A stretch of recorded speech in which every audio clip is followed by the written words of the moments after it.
out of this mayhem. So let me give him a chance to respond to that first. You know, Trevor, one of the things that Khalwale needs to acknowledge is that no one needed to die.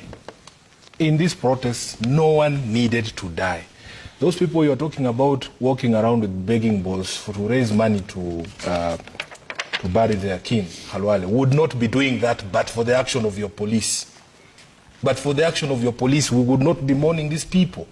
So please address the cause. You cannot talk to me about raising funds to bury people that you killed. How can I underwrite people that you killed? You yourself killed them. Number two, Khalwale, you will never know the things that we are doing to help these people because you are not involved. You are not involved. I personally, if I told you what I have seen, the things that I have done, the people know these things. So it is not for me to prove myself to you. And I have said these things here, Trevor, that please discourage people who come here to discuss the panelists here. Let us discuss these issues. It is something that needs to be condemned. When I call myself a lawyer and then I depart from basic tenets of the law, I should be called out.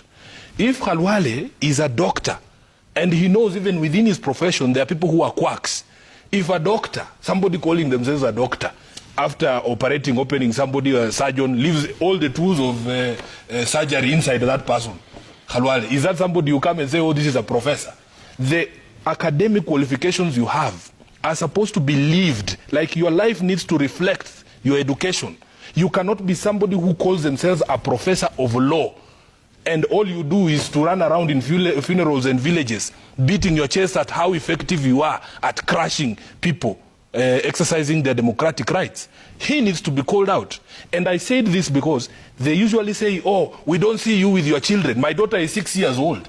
When my parents, people like my uncle Lawrence, were bringing about change in this country, he did not drag me to those protests. I don't know what was happening when Khalwale was a child, but I am sure that during everybody's lifetime, there is a fight. There is always a fight for something. You don't drag your children to the streets. I can't bring my 6-year-old daughter to the protest with me, but I was there myself.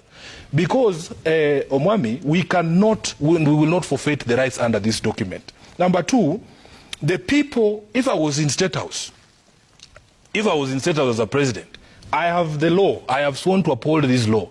There are ways in which protests can be managed, Trevor. Just follow the law. Nobody needs to die in these protests. If you are saying Wajakoya held a peaceful protest, what was the thing that did not happen in that Wajakoya protest? There were no police.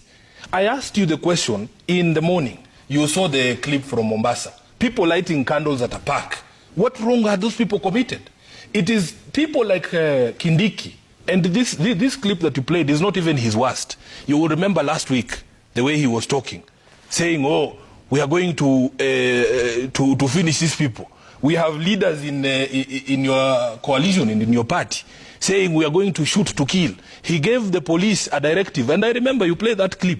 He gave the police a directive saying those guns that have been given to you by the state, use it on your fellow Kenyans. And I was happy because some of the police just refused to implement this order. And it is why they called members of parliament to State House. You imagine, State House a symbol of unity. It's supposed to be a symbol of unity.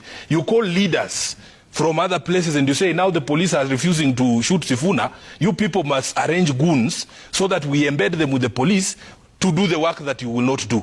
Though we don't have evidence of it. I have the evidence. I have the evidence. What do you mean there's no evidence? Don't be shy to call these people out. There was a meeting at State House. I don't know if Khalwale was there.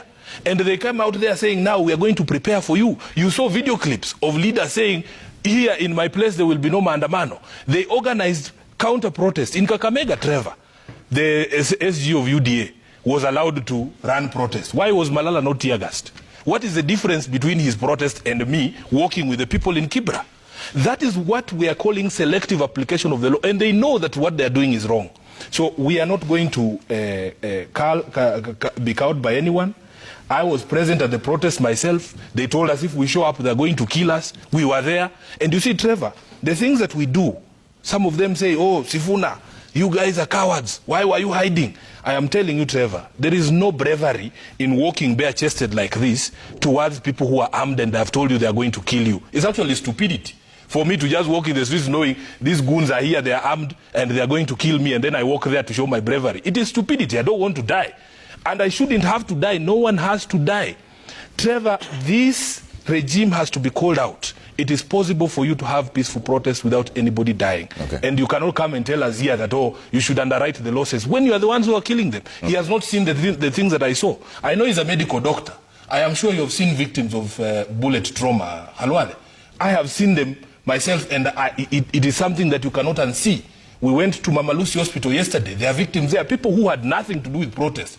How do you justify police breaking into people's homes in Kisumu, in Nyalenda, way after the protests are over, Halwale? Bludgeon people in their houses, drag people out and beat them. You've seen the videos. We're not making these things up. It is not as if, it is even better you come and drag SIFUNA out of his house and beat him. But those people have nothing to do with protests. So you cannot condone that. And a professor who stands up to justify that, saying, yes, I am the man now, knowing full well that if you give Kindiki that room and tell him go into SIFUNA's house, he cannot do it. He can't do it. Okay. All right, I'll take a quick break. Mkwanza, I'll come back with you on the way forward. Now, there's those